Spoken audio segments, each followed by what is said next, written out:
when he goes to these colleges, he doesn't make eye contact. He's not polite. He's very dismissive, very rude.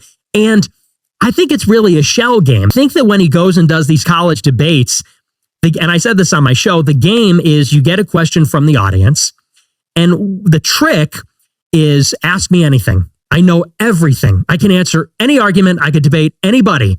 Question comes in, and like a magic 8-ball, the perfect conservative argument comes out. And people say, wow, what a brilliant intellect. This guy is just an endless well of knowledge. But here's the conceit. Here's the game. If you watch enough of these, you don't need to watch too many of them.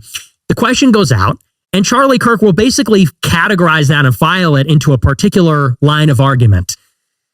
Like, so for example, get asked a question about Gaza. And he'll say, well, do you believe Israel has a right to exist?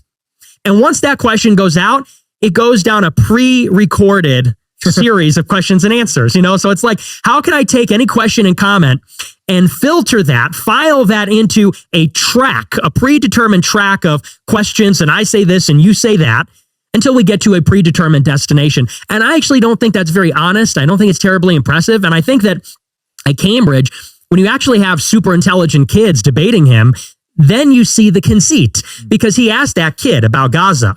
He was debating that really hyper, like ginger kid who was jumping up. Yeah.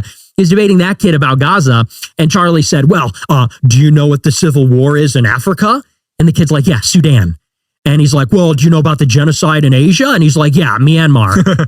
And he's like, yeah, because I actually know what I'm talking about, and I'm not a stupid kid, and you're corrupt. And you could see Charlie Kirk had nothing there, because once again, that was the predetermined track. I'm going to debate an idiot 19-year-old blue-haired feminist. She don't know what's going on in Sudan. She doesn't know what happened in Burma. She doesn't know what's happening in the world. I'm going to get her on the gotcha, make her look stupid, and there's your TikTok viral clip. But when you debate Dean Withers, who's getting like a degree in economics, when you debate a kid from Cambridge, then you see him licking his wounds on these shows and saying, well, Dean Withers is not a normal college kid. He's getting a degree in economics. It's like, isn't that what a college kid is? Isn't that what they do, is get degrees in advanced subjects? So I'm not terribly impressed by that whole facade.